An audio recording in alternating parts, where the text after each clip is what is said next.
Silva é casado com Vanessa Mitty e pai de Samuel e Ana. Formado em Teologia pela Faculdade Teológica Sul-Americana, atua na Cibapa desde 1996. Primeiramente como músico e nos últimos 12 anos assessora na implantação e implementação de pequenos grupos. É gestor de comunhão, tem como objetivo em seu ministério obedecer à grande comissão e levar a palavra a todos quanto puder. Bom dia, igreja. Passaram bem a noite? Dormiram bem? Descansados? Eu espero que você teve pelo menos um ventilador essa noite para dormir, né? Mas eu sei que o pessoal aí, teve gente que comprou ar-condicionado para te receber, teve gente que comprou colchão novo para te receber. Então, eu espero que você esteja bem acomodado. Então, como disse o pastor Deni, eu estou aqui na Cibapa já há um tempo, né? Nós chegamos aqui, para quem não sabe, a pastora Irene, que estava falando aqui, é minha mãe, né? E o meu pai, Falcão. Nós chegamos aqui em janeiro de 94, né, mãe? 95, minha esposa é boa em data. Janeiro de 95. Quando nós chegamos aqui, era uma igrejinha bem pequenininha, devia ter pelo menos uns 60 membros, eu acho. Era uma igreja pequenininha. E nós morávamos na quadra aqui da frente e mudamos para Palmas num sábado. No domingo de manhã a gente estava aqui na escola bíblica, nessa igreja. Eu entrei na sala da escola bíblica e dei de cara com essa mulher linda. Na época ela tinha 12 anos, gente. Era bonita, mas tinha 12 anos. E desde então a gente cresceu nessa igreja, cresceu nesse contexto. Alguns já conhecem até o meu testemunho de falar de como era bom viver aquela igreja, como era bom viver naquela comunidade. Nós éramos muito amigos, todo mundo se conhecia, né? Dia das Mães a gente fazia a serenata. Lembra das serenatas do Dia das Mães? A gente ia de casa em casa fazendo as serenatas.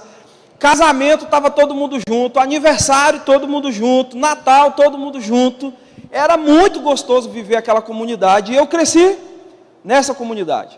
E eu penso que, quando se pensa em contagiar a cidade, quando se pensa em contagiar o povo com isso que nós vivemos, eu sei que muitos de vocês que estão aqui vivem isso, vivem essa igreja gostosa. Você tem amigos nessa igreja, sua família foi restaurada lá naquela igreja, você foi abençoado naquela igreja, cresceu naquele lugar.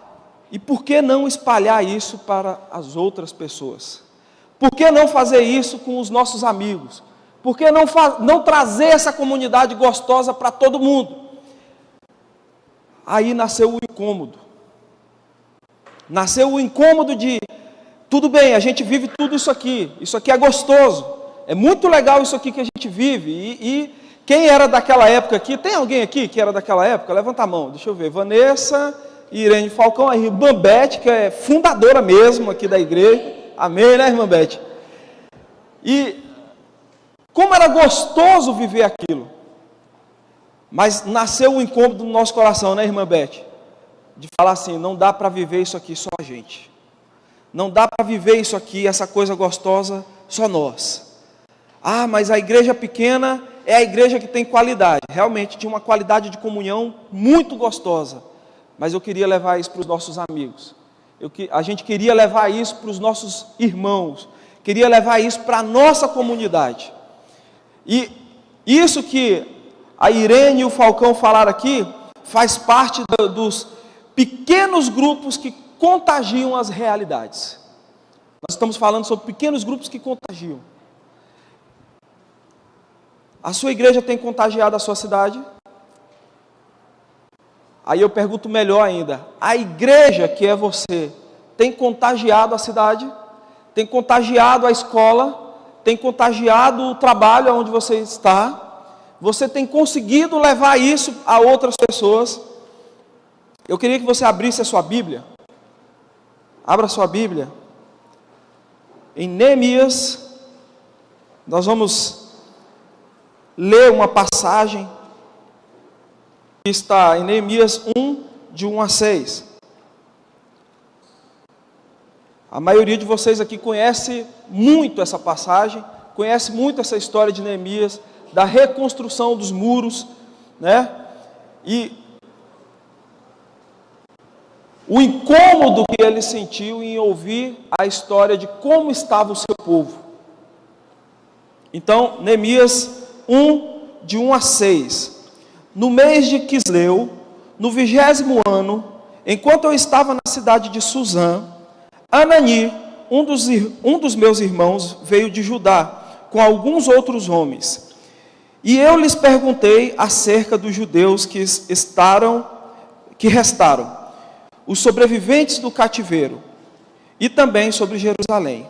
E eles me responderam: aqueles que sobreviveram ao cativeiro e estão lá na província passam por grande sofrimento e humilhação. O muro de Jerusalém foi derrubado e suas portas foram destruídas pelo fogo. Quando ouvi essas coisas, sentei-me e chorei. Passei dias lamentando-me, jejuando e orando ao Deus dos céus. Então disse: Senhor, Deus dos céus, Deus grande e temível, fiel à aliança e misericordioso com os que te amam e obedecem os teus mandamentos. Que os teus ouvidos estejam atentos e os teus olhos estejam abertos para a oração que o teu servo está fazendo diante de ti, dia e noite, em favor dos teus servos, o povo de Israel. Confesso os pecados que nós, os israelitas, temos cometido contra ti. Sim, eu e o meu povo temos pecado. Amém? Existem pessoas famosas e existem pessoas influentes. Geralmente os famosos, e nessa época em que nós estamos vivendo, nesse período, principalmente aqui no Brasil, em que nós estamos vivendo, a gente tem muitos famosos que tentam influenciar, e às vezes influenciam para o mal, para o bem, né? Mas em muitos casos para o mal. Nós temos também pessoas influentes. Você sabia que você é influente? Você foi chamado para liderar, você foi chamado para influenciar pessoas. O próprio Senhor disse que vocês fariam coisas maiores do que Ele fez. Então nós somos chamados para influenciar. Então nem toda pessoa famosa, ela contagia a realidade. Nem todas. Elas são famosas e elas vivem a vida delas. Mas toda pessoa influente contagia realidades. A partir do momento que a gente começa a entender isso, e nós estudamos aqui na igreja sobre o propósito da nossa vida, a partir do momento que você entende o porquê que você foi chamado, o porquê que você foi chamado por Deus para estar dentro dessa comunidade, a partir do momento que nós entendemos isso, fica fácil entender de que nós precisamos investir nas pessoas, investir em quem está do nosso lado, para que elas não vão para o inferno. Talvez seja uma palavra muito dura para os tempos de hoje, a gente não tem falado muito sobre isso. Pastor Joel ontem falou do porquê. Por que que nós fazemos isso? Não era para Cibá ser uma igreja grande, né? E nós nem somos ainda, e eu gostei da palavra dele, há mais ainda, há mais a fazer, há muito mais. A gente não faz nada ainda. Mas a gente pode se acomodar achando de que eu viver uma vida cristã, viver dentro da igreja, fazer o meu ministério, como disse o pastor Dene, tocar a minha bateria. Eu também passei anos aqui no teclado, vivendo o ministério, servindo dentro da igreja, e eu achar que isso é o suficiente. Como disse aqui a pastora Irene, viver o ministério, viver as coisas, trabalhar na igreja com afinco, mas passar anos e anos e anos sem ganhar uma pessoa para Jesus. Então, há mais para você, há mais para a sua vida, há mais para o seu ministério. E o ministério principal que nós temos é o ID. Eu sei que a gente ouve isso sempre nas campanhas de missões, a gente ouve isso sempre na campanha de missões nacionais, na campanha de missões mundiais, nas regionais, né? Está o tempo todo a galera lá do evangelismo, os que ainda tem o ministério do evangelismo, e talvez a sua igreja, até o ministério de evangelismo já morreu, não é? Porque eles ficavam tentando fazer com que todo mundo fosse evangelizar junto com eles e não conseguiam. Eu era um desses, preguiçoso, meu Deus, sair para evangelizar é difícil, não é? Como é difícil. Rick Warren, ele diz assim: a saúde de uma igreja não deve ser avaliada apenas pelo número de pessoas que vêm para ficar sentadas aos domingos, mas pelo número de discípulos que enviamos durante a semana. Amém? Quantos discípulos estão sendo enviados durante a semana para ganhar aqueles que estão lá fora, perdidos? Pequenos grupos têm essa primícia. A nossa convenção até colocou um M, né? Aqui na Cibapa a gente chama de pequeno grupo, porque a gente já tinha esse nome, mas a nossa convenção colocou o M lá, multiplicador. Por quê? Porque precisa se multiplicar pela cidade, precisa ganhar as pessoas, precisamos enviar discípulos, para que eles possam ganhar as pessoas nas cidades, invadir a cidade. O propósito da igreja não pode ser sobrevivência, ou mesmo a prosperidade, e sim o serviço. E aí eu queria abrir um parênteses aqui: não é o serviço dentro da igreja, é o serviço nas casas, é o serviço de atender as pessoas, é o serviço de chegar onde elas estão. Quantos aqui gostam de pescar? Manda a mão. Gosta de pescar, né? Como é que é uma pescaria? Você vai lá, pega uma vara, e aí depois você vai para a sua garagem, pega o seu barco, alguns têm barco, né? Pega o seu barco, senta em cima do seu barco lá na garagem e joga a vara. É assim? Me ajuda. É assim que funciona? Tem que ir para onde para pescar? Para a água, para o rio, para o mar, né? Os que gostam, que já foram pescar no mar aí, o pessoal de Belém aí, né? Que tem muito peixe lá, que delícia aqueles peixes, gente. Tem que ir para o rio, tem que ir para onde o peixe está. E não é, e eu lembro que como a gente passou tempo fazendo programas, investindo dentro da igreja, investindo, pegando a juventude e fazendo programações e festas e mais festas, para trazer o cara para dentro da nossa igreja. Em alguns casos deu certo, mas foram muito poucos. Muito poucos. Uma pergunta que eu gosto de fazer sempre é: quantos aqui passaram na porta de uma igreja, entraram no culto, ouviram a mensagem e aceitaram a Jesus? Levanta a mão. Olha, tem um aqui. Ô irmão, benção, hein, cara? Isso que é chamado, cara. Isso é fera demais. Tem uns caras que é assim, Deus vai lá e fala: entra lá. Ele entra, ouve a mensagem e pronto, resolvido.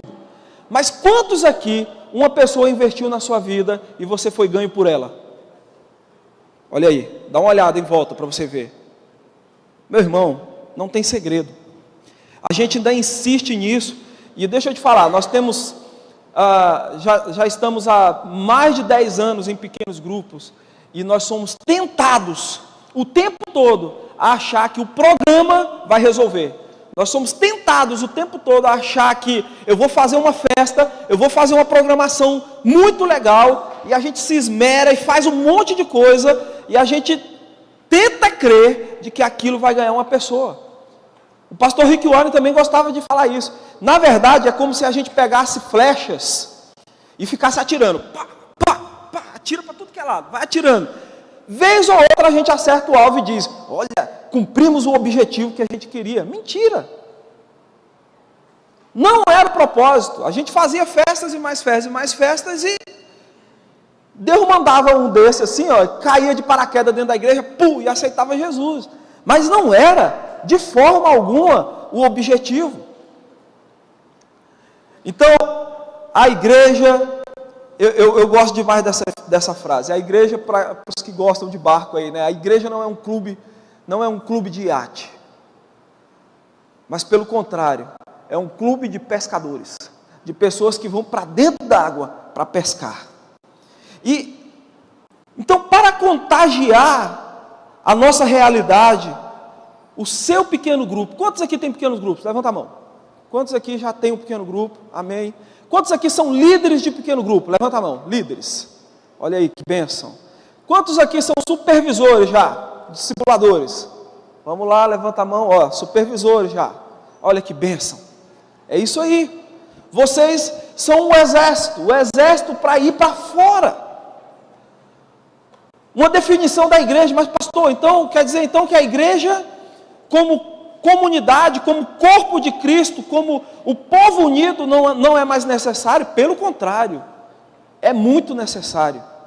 Nós precisamos vir para cá, como momentos como esse, para recebermos da palavra, para estarmos juntos uns com os outros, para durante a semana ir para lá e invadir o mundo.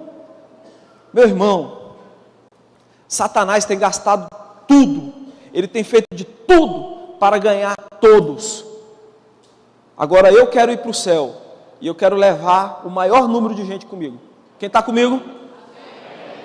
Então nós vamos fazer com que os nossos pequenos grupos contagiem as nossas cidades. Então, para que um pequeno grupo contagie a nossa realidade, número 1, a gente precisa despertar o interesse pela situação das pessoas.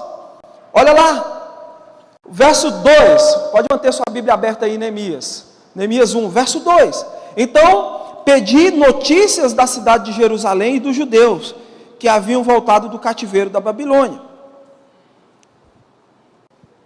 Você tem se preocupado com a situação do nosso país? Para onde nós estamos indo? Tem muita gente que acha que é política. Não é política. E nunca vamos fazer política dentro da igreja.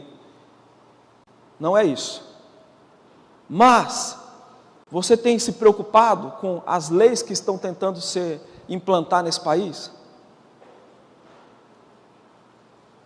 Você tem preocupado com o rumo que alguns políticos e que alguns líderes da nossa nação estão tentando levar o nosso país? Você fala, mas isso não tem nada a ver comigo não.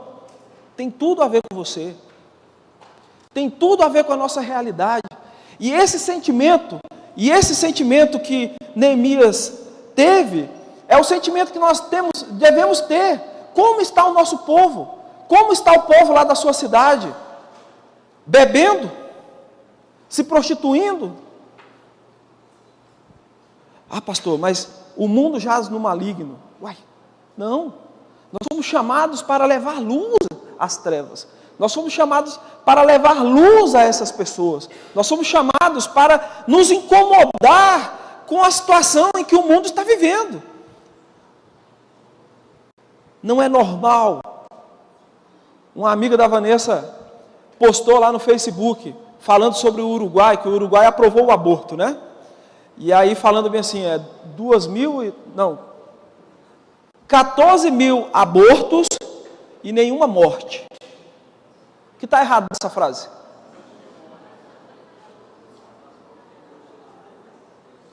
Você acredita que tem gente dentro da igreja que acredita que o aborto é uma opção?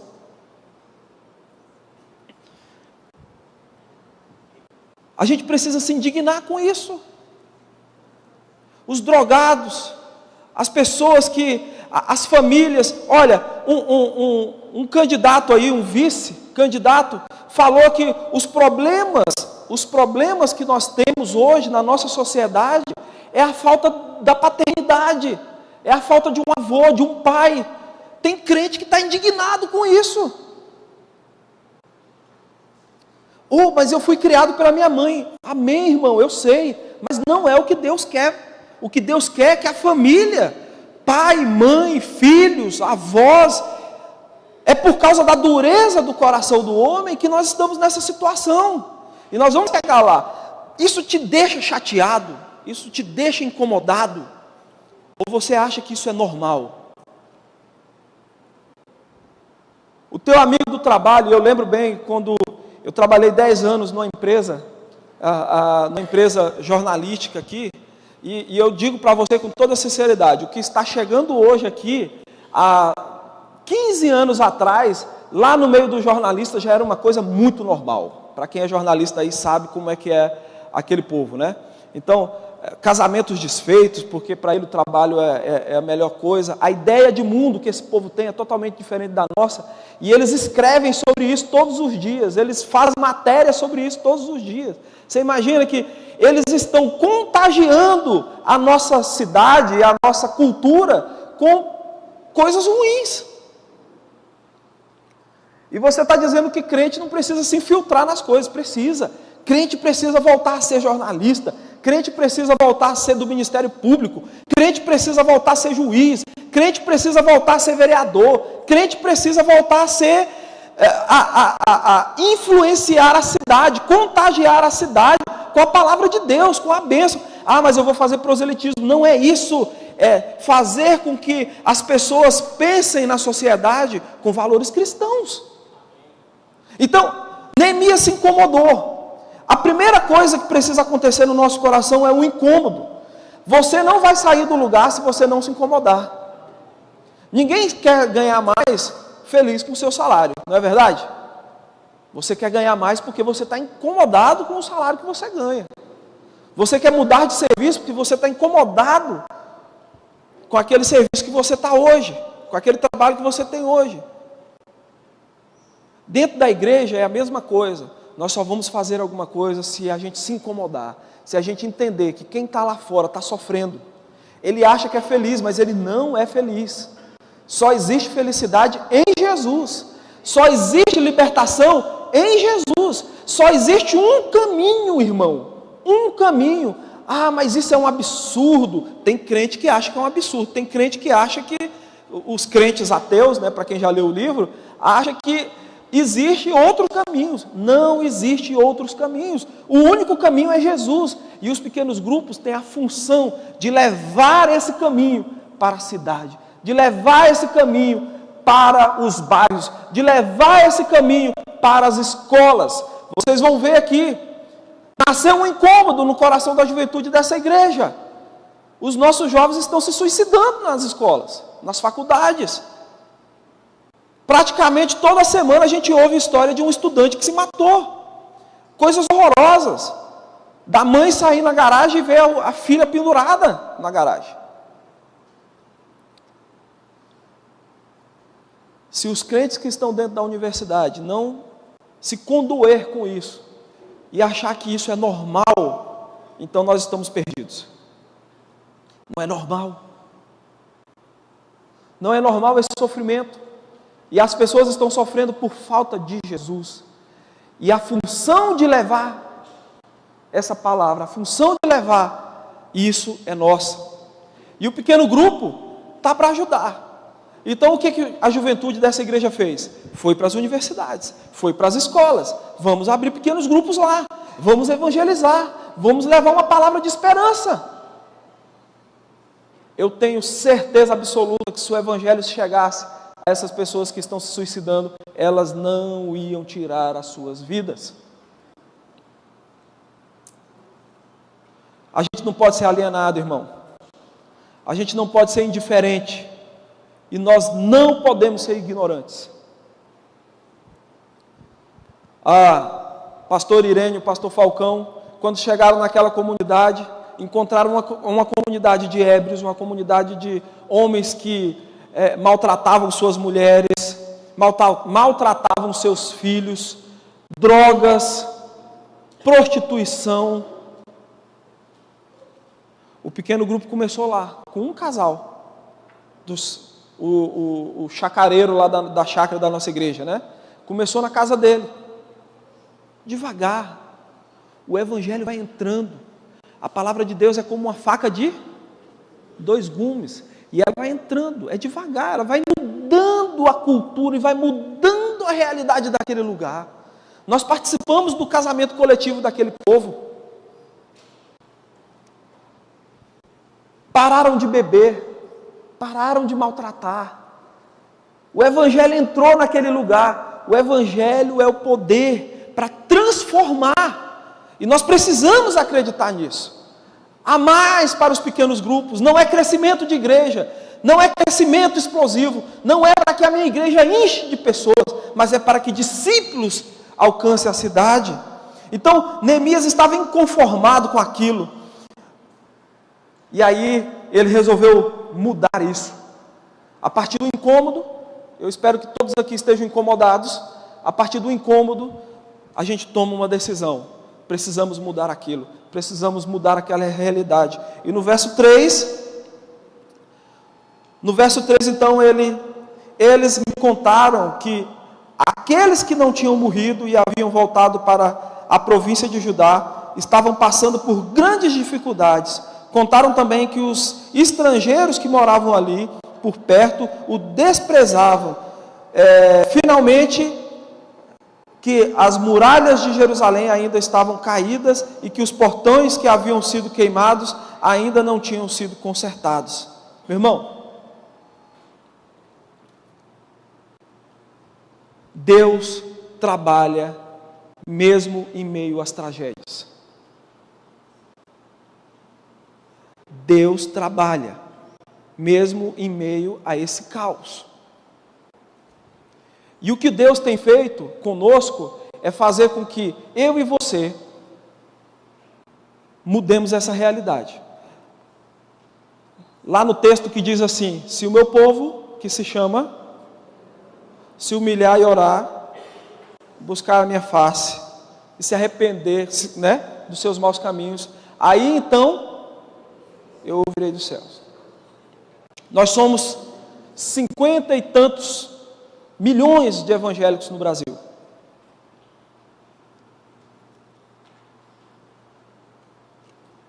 O que isso tem feito? O que isso tem mudado a nossa realidade? O que isso tem mudado no Brasil? De igual modo, segundo estudos, nós já somos 40 milhões de desviados. Pessoas que já passaram por alguma igreja, já passaram por das nossas igrejas e hoje estão desviados. O que nós vamos fazer para mudar essa realidade? Anos atrás, essa igreja ficou sem pastor. E aí eu lembro que pastor Arias está aqui? Cadê ele? Pastor Arias? Não está. Pastor Arias assumiu essa igreja interinamente e nós fizemos uma reunião no salãozinho ali do lado. Ainda não tinha esse salão. Nós fizemos uma reunião ali do lado e nós falamos assim: nós vamos fazer a Operação André. Quem conhece a Operação André? Já ouviu falar, né? Vamos buscar aqueles que estão perdidos. Vamos atrás daqueles que se desviaram. Vamos atrás deles. Naquela época a gente tinha muita gente que já tinha saído da nossa igreja. Vamos atrás desse pessoal. Vamos trazer para a igreja. E aí eu lembro que nós levantamos um questionamento. Eles vão voltar para a mesma igreja? Para a mesma igreja de programas? Para a mesma igreja que eles saíram daqui? Ou nós vamos mudar essa realidade? Nós vamos mudar a igreja, mudar a nossa mentalidade. Porque quando eu digo mudar a igreja, tá, gente? Por favor, me entenda. Eu não estou falando de mudar estrutura. Eu estou falando de mudar você. O seu coração, o seu pensamento. O seu pensamento de cuidado com os de fora.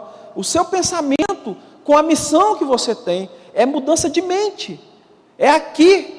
E a palavra de Deus gosta muito de usar a mudança de mente, porque não existe você chegar lá na sua igreja e dizer: agora nós temos pequenos grupos. Não é assim que funciona.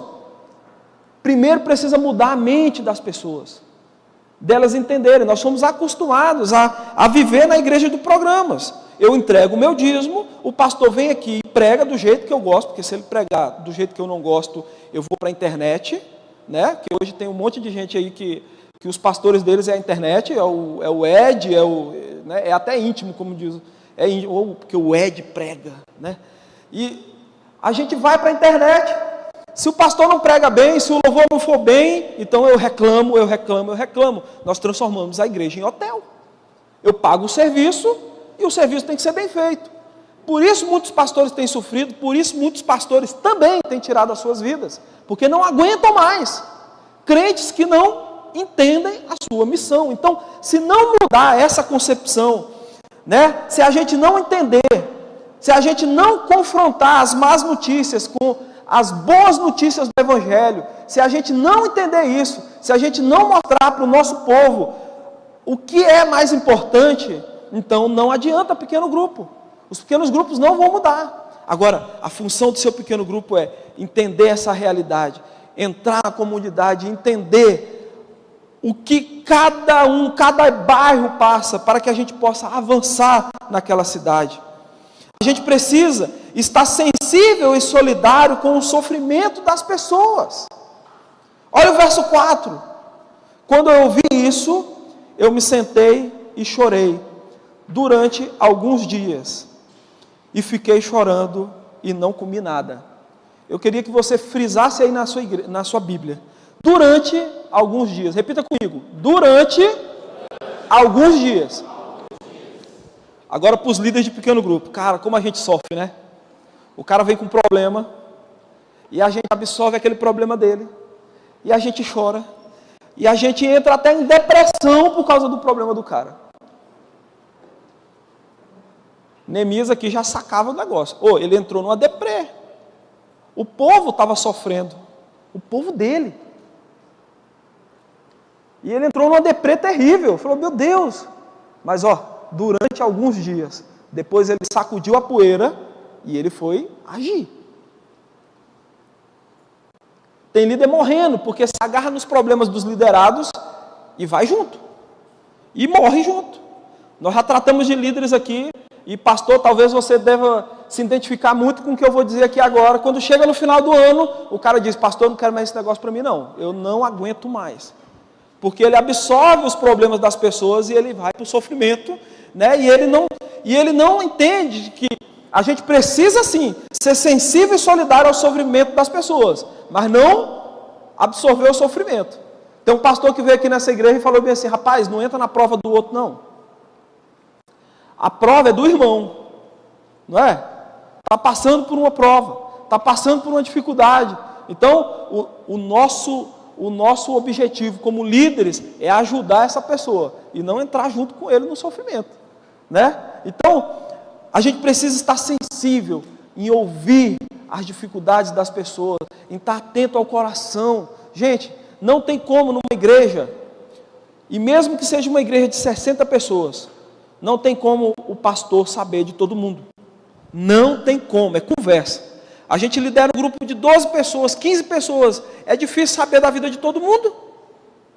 Não é verdade? Líder de pequeno grupo, você que está aí, é muito difícil saber da vida de todo mundo, saber como é que está o coração de todo mundo. Não dá para saber. É muito complicado.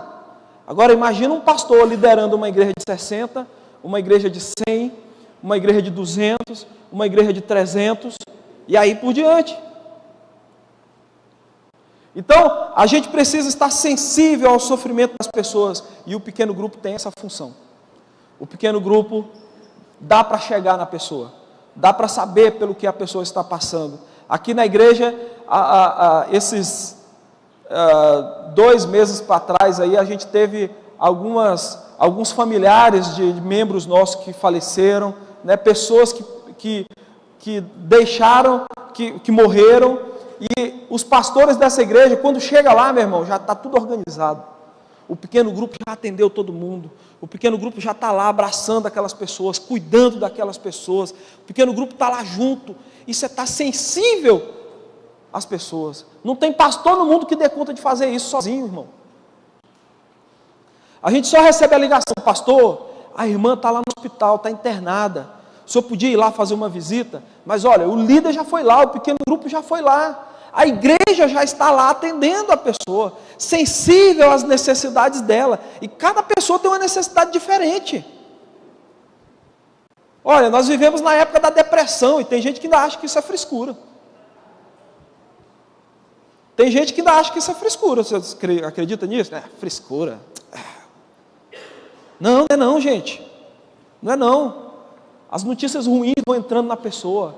Todo dia uma notícia ruim, ela acessa o jornal, notícia ruim, ela vai para o trabalho, notícia ruim, em casa, notícia ruim, na igreja, notícia ruim, é o tempo todo com notícias péssimas entrando nela. É óbvio que a depressão vai vir. A gente vive um tempo onde crianças estão ficando depressivas. Então o pequeno grupo tem essa função de estar atento, de olhar por todo mundo, né? Para que o seu pequeno grupo possa contagiar a cidade, a gente precisa, o seu pequeno grupo precisa crer no poder da oração para enfrentar os problemas da sociedade.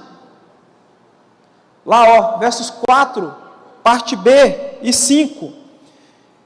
E fiz a Deus esta oração: ó Senhor, Deus do céu, Tu és grande e nós te tememos. Tu és fiel e guardas a Tua aliança com aqueles que te amam e obedecem os Teus mandamentos. A gente precisa levar o pequeno grupo a crer novamente no poder da oração.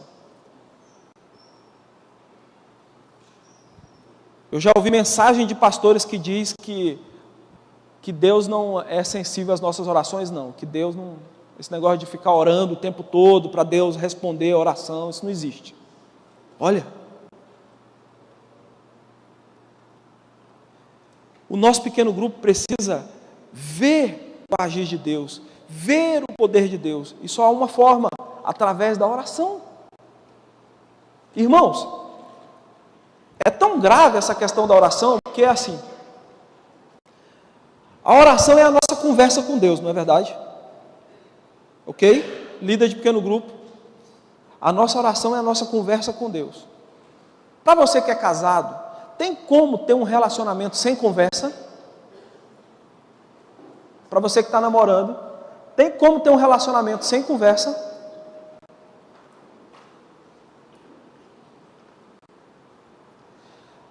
A oração é o que transforma a minha decisão por Jesus em um relacionamento com Ele.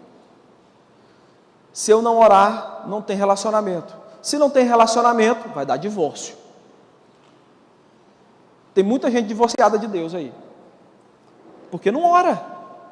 E nós precisamos levar o nosso pequeno grupo à oração, a crer na resposta de oração. Se você perguntar para alguns líderes aqui, muitos vão dizer que oraram no pequeno grupo por um objetivo, e aquele objetivo foi alcançado, e o nosso pequeno grupo precisa ver isso, precisa crer no poder da oração. A gente precisa levar as nossas dificuldades a Deus. Ei, líder de pequeno grupo, leve aquele mala do seu PG a Deus.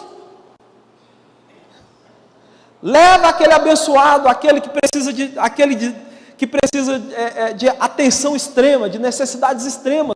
Leva ele para Deus. Deus, foi tu que botou ele na minha vida, então pelo amor de Deus, cuida dele.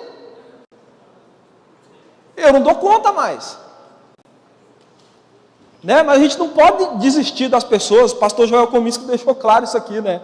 Não tem esse negócio de mandar o cara embora. Vamos fazer o quê? Vamos trabalhar aqui para que eu consiga entender o coração dele, para que ele seja amado, né? Para que a gente descubra a raiz do porquê ele é tão amargurado, né? Oração. Leve para Deus. Leve a multiplicação do seu pequeno grupo para Deus. Leve a multiplicação do seu grupo para Deus. E o seu grupo vai aprender a crer de que o Senhor responde às nossas orações. No verso 6. Verso 6. Interceder a Deus em favor da redenção pelo perdão. Verso 6. Olha para mim, ó Deus, e ouve as orações que faço dia e noite em favor dos teus servos e pelo povo de Israel. Eu confesso que nós, o povo de Israel, temos pecado. Os meus antepassados e eu temos pecado. Voltando àquela história dos 55 milhões de evangélicos no Brasil. Olha, a culpa do país estar desse jeito não é do PT. Não é do Lula.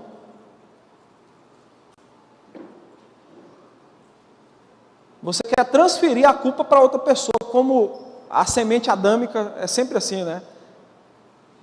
Quando Deus foi falar com Adão, ele já botou culpa na Eva. Não, foi Eva, não tem nada a ver comigo não. E a gente continua sendo dessa forma, porque o texto lá está dizendo: se o meu povo, que se chama pelo meu nome, se humilhar, se o meu povo se arrepender dos seus maus caminhos, O nosso pequeno grupo vai contagiar a nossa cidade quando a gente se arrepender dos nossos maus caminhos.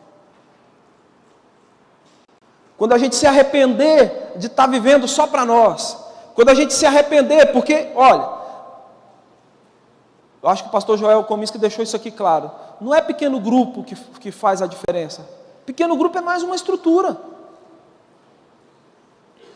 O que faz a diferença é você transformado. O que faz a diferença é os membros do seu pequeno grupo transformados. Não é o pequeno grupo. Eu implantei pequeno grupo lá na minha igreja, não deu certo. Não vai dar certo. A questão não é essa. Não é o pequeno grupo. São as pessoas do pequeno grupo. Agora, eu gostei do que o pastor Joel Cominski falou ontem, porque ele fez uma ligação. Agora, uma coisa depende da outra também, né? O pequeno grupo, ele tem a função de nos impulsionar a cumprir a nossa missão na terra. Então, se o meu povo que se chama pelo meu nome se arrepender, então, meu irmão, se o seu pequeno grupo não está crescendo, se o seu pequeno grupo não está contagiando a comunidade, e eu vou falar aqui de nós cibapenses, a gente está passando por isso. Implantamos pequenos grupos, cresceu a igreja, cresceu os pequenos grupos, temos quase 200, acho que com os pequenos grupos dos juniores, temos mais de 200 pequenos grupos na igreja. Mas isso não está se transformando em pessoas consolidadas e batizadas. Então, a gente pode transformar o pequeno grupo também num lugar gostoso, e fica todo mundo aqui, amigos, legal, e pronto, e morreu. Pegamos a igreja que estava lá reunida como templo, jogamos dentro de casa e continua a mesma coisa. Precisamos nos arrepender, levar o nosso pequeno grupo a orar de novo pelas pessoas lá fora. Não aceite, amado, não aceite como normalidade pequenos grupos que não ganham pessoas para Jesus. Não é normal.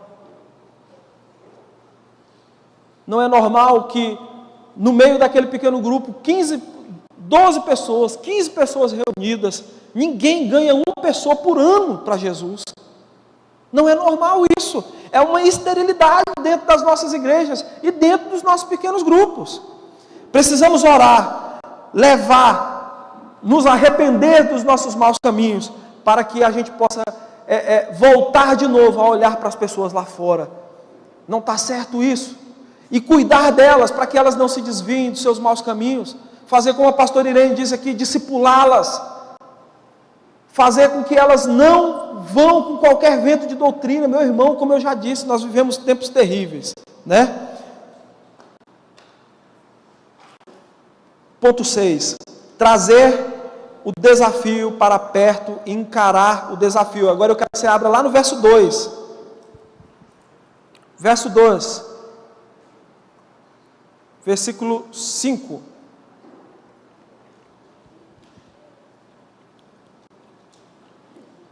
E respondi ao rei: se for do agrado do rei, e se o seu servo puder contar com a sua benevolência, que ele me deixe ir à cidade onde meus pais estão enterrados em Judá, para que eu possa construí-la. Planejamento. Trazer desafio para perto e encarar. Qual é o problema? A nossa cidade está perdida. Qual é o problema? As pessoas estão bebendo, as pessoas estão se prostituindo. Eu já disse aqui várias vezes, quando eu trabalhava, eu chegava na segunda-feira no trabalho cansado. Já viu esse negócio de crente? A gente chega na segunda-feira morrendo, né? Porque o final de semana foi garrado na igreja. Quando dá segunda-feira está todo mundo morto lá no trabalho, né? Esse final de semana foi tão cansativo. E o cara que foi para a cachaça, ele chega de manhã falando o quê? Rapaz, que final de semana! Eita, mas foi bruto o final de semana, foi muito animado, festa, e você que é crente, oh Deus, como é que é? A semana podia começar na terça, não é? Como é que nós vamos encarar os problemas da realidade desse jeito? Né? Não tem como. Nós temos que ser o povo de Deus, o povo animado, que chega lá na segunda-feira, rapaz, Olha, esse final de semana, que palavra teve lá na igreja. Cara, que coisa! Eu lembro de amigos meus que tiveram a coragem de contar os problemas deles para mim, falar que o filho estava doente ou que tinha algum problema, e eu não ter coragem de botar a mão nele e orar por ele. Nós precisamos encarar. Enxergamos o problema. Enxergamos que tem pessoas do nosso lado morrendo sem Jesus. Enxergamos que tem pessoas à nossa volta sofrendo sem Jesus. Precisamos encarar isso. Encarar esse problema, encarar essa dificuldade. Então, Neemias chegou ao rei e falou assim: olha, deixa eu ir. Deixa eu ir. Os seus desejos demonstrariam sua paixão? Não espere pelos outros, seja proativo e faça o que tem que ser feito. Não espere ser solicitado. Não espere seu pastor solicitar você uma campanha para ganhar pessoas para Jesus. Reúna com o seu pequeno grupo. Pegue todo mundo de volta. Faça um encontro com eles. Eu lembro que essa juventude dessa igreja, num certo momento, na época eu era jovem, a cabeça não era branca desse jeito, nós nos reunimos e sentamos e começamos a orar. Oramos por semanas.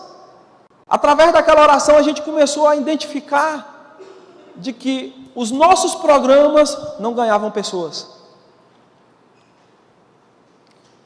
Aí através daquela oração, o Senhor, é o Espírito Santo, né? Que convence a gente de que nós estamos no caminho errado, sabia? Mesmo os crentes, convence, o Espírito Santo tem o poder de convencer você: ei cara, esse caminho que você está indo aí está tudo errado, volta. Faz a curva, realinha. E aí nós realinhamos a juventude e fomos atrás das pessoas, lá fora. Não está certo a gente viver aqui nesse gostoso. Vida na vida. Vamos atrás do povo. Não espere. Neemias não esperou. Neemias não esperou ver o negócio se resolver sozinho lá. Ele falou bem assim: eu vou lá resolver aquele negócio. Investir tempo e recursos. Ponto 7. Então o rei me disse, lá o versos 2 de 6 a 9. Então o rei me disse, estando a rainha assentada junto a ele: quanto tempo durará a tua viagem e quanto tempo voltarás? E aprove ao rei enviar-me, apontando-lhe eu um certo tempo. Olha que interessante. Os nossos pequenos grupos, e aí pastor, para você, a gente precisa ser intencional nas coisas. Precisa de planejamento. Nós somos ruins em planejamento, não é? Tem que ter planejamento. Quais são as metas do seu pequeno grupo para esse ano? Que já acabou. Passa voando. Para esse ano não. Deixa eu te perguntar melhor então. Quais são as metas do seu pequeno grupo para o ano que vem? Ei pastor, quais são as metas que o senhor tem para a sua igreja para o ano que vem? Como você vai treinar o pessoal? Como você vai capacitar o pessoal? Quais são os programas que a sua igreja vai fazer para alcançar os de fora e não os de dentro? Quais são os programas que a tua igreja vai fazer para turbinar essa turma e fazer com que eles alcancem a cidade? Tem que ter planejamento. Tem que ter estratégia. E Neemias sabia disso. E o rei, não tem esse negócio de, quando der. O rei queria saber para Neemias, não, quanto tempo vai durar esse negócio? Vai acabar quando? Tem igreja aí que está fazendo treinamento de líder, tipo, toda semana. Me desculpa, tá, pastor, se você está sendo isso aí, pelo amor de Deus, me perdoa. Mas a gente tira o líder. A gente pega o cara que é leigo, o cara trabalha 8 horas por dia. Tem gente que faz faculdade à noite. E aí eu pego e boto ele toda semana para fazer um treinamento. Os líderes estão morrendo, estão desistindo. Por falta de planejamento. Aqui nós nos reunimos uma vez por mês com todos os líderes, para alinhamento. Mas eu preciso crer na supervisão, preciso crer no acompanhamento dos líderes. Porque senão eles vão morrer. Não dá, a gente vai falar mais sobre isso lá nos treinamentos de líderes, lá na multiplicação, como a gente pode fazer isso. Mas precisa de um plano, precisa se organizar. Deus trabalha com planos, Deus não é desorganizado. Amém? Deus não é desorganizado. Aonde você quer chegar? Deus não tem problema com planejamento, meu irmão. Deus tem problema com preguiçoso. Olha, deixa eu dizer uma coisa para vocês. Eu falei bem isso lá em Belém, o povo de Belém, quando eu fui lá, na Equatorial, né? Cadê o povo da Equatorial? Tá aí, ó a galera. A gente vive um tempo de preguiça, né? Preguiça, a preguiça entra dentro da gente, gente. E a preguiça tem nome, tem Netflix, né? Você senta num sofá e aí agora a série, ela não para, né, velho? Você assiste um episódio, aí já vai para o outro, e que já vai para o outro, e que já vai para o outro. E quando deu por conta, acabou. A pastora Irene e o pastor Falcão aqui não tiveram tempo de contar o testemunho, mas eu vou contar para você, para a gente encerrar. Até 3 semanas atrás, 4 semanas atrás, o meu pai, com deficiência, de mobilidade, com dificuldade de mobilidade, trabalhava 8 horas por dia, se não 9, se não 10, né, seu Falcão?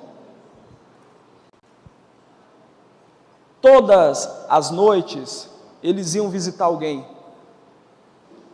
Todas as noites eles saíam. Eu estou dizendo isso porque eu sou filho e eu estou requerendo aqui o pai e a mãe, porque eles não tinham mais tempo para a gente, né? O tempo deles era lá, cuidando daquele povo. Aí você ouve assim, mas multiplicou 4 pequenos grupos, nasceu uma congregação lá. Meu irmão, com muito trabalho. Largou a novela. Agora o povo está com o negócio da novela de crente, né? Que tem a novela de crente.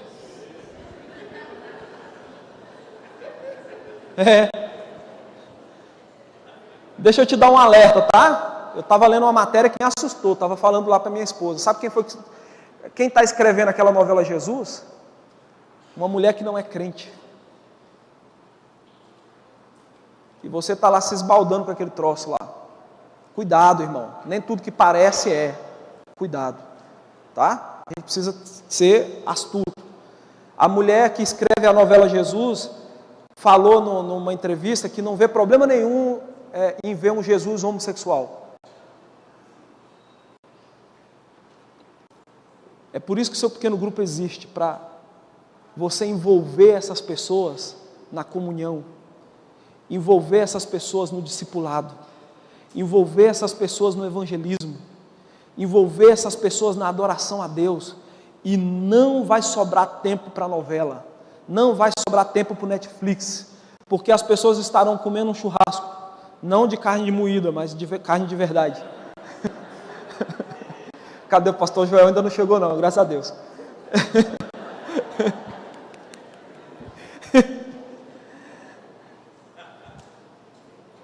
Tem pequenos grupos aqui que estão vivendo já o Atos.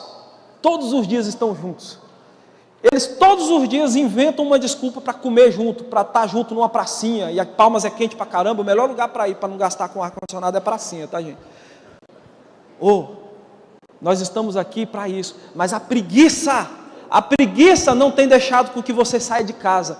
Deixa eu te dizer uma coisa, toda preguiça fora do comum, sabe aquela moleza, aquela preguiça, não é de Deus. O diabo está segurando você dentro de casa, para que você não vá discipular, ganhar as pessoas. Esse é o problema. Só existe um negócio. Se o nosso negócio é gente, é a novela que vai resolver? É o Netflix que vai resolver? Se o nosso negócio é gente, o que vai resolver é ir para as pessoas. É estar com gente e não com a televisão. É estar com gente, não com o Facebook. A gente precisa usar as mídias sociais, precisa usar tudo isso para ganhar as pessoas? Precisa. Mas a gente tem usado muito mais para outras coisas. Eu estou falando de mim mesmo, às vezes até eu mesmo. E para terminar,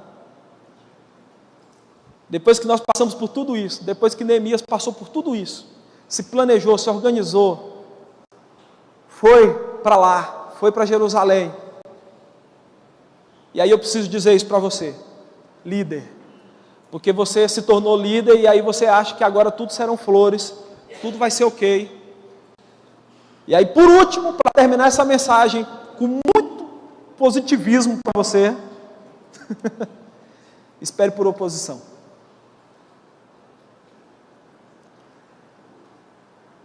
E lutas para executar o projeto, vai ser muito. Mas eu sei em quem tenho crido. Você sabe em quem você tem crido? E Ele é o quê? Para? Amém. Aleluia. Então, Deus não te deu nada por acaso. Deixa eu te falar uma coisa. Última coisa. Você não é líder por acaso. Você não está nessa conferência por acaso. Pelo amor de Deus, tira o achismo da sua vida e o acaso da sua vida. Tudo que Deus faz na sua vida é para levar você para o foco. Tudo na minha vida, tudo que eu passei, por tudo que eu já vivi, foi Deus me trazendo para a centralidade da vontade dEle. E tudo que você tem passado, eu não sei pelo que você tem passado, pelas lutas, eu não sei, mas tudo que você tem passado, Deus está trazendo você para a centralidade da vontade dEle. Amém? Creia nisso, líder, não desista. Olha, quem te deu, e aqui na igreja a gente tem esse costume, né, pastor Joelson? Aqui na igreja a gente tem esse costume, quem te deu esse pequeno grupo foi Deus. E aí quando o líder chega para a gente falando que está querendo desistir, a gente fala assim, rapaz, ora e entrega para ele, porque não foi para mim. Você não é líder por causa do seu pastor, você não é líder por causa da sua igreja, você é líder porque Deus te chamou para liderar. Você é líder porque Deus te chamou para transformar uma comunidade. Você é líder porque Deus te chamou para contagiar a sua cidade com o amor de Deus. Amém? Eu queria que você ficasse em pé nesse momento. Eu queria orar pela sua vida.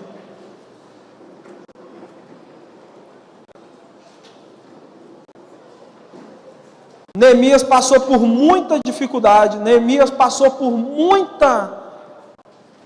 muitas pessoas contra ele. Mas olha aqui para mim, 52 dias os muros estavam levantados. Oh, glória a Deus! E 52 dias estava pronto. Ei, pastor, faça teu planejamento, irmão. Estude.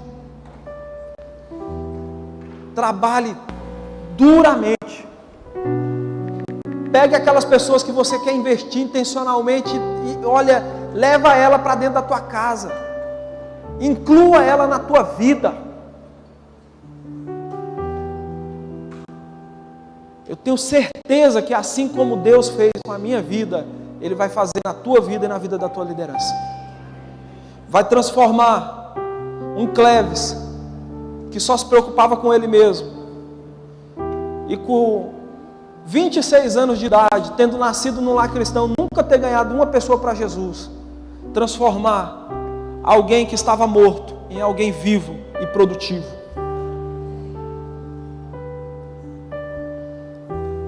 Neemias entendeu que a comunidade estava sofrendo. Neemias entendeu que o povo estava sofrendo. E através disso ele tomou uma decisão.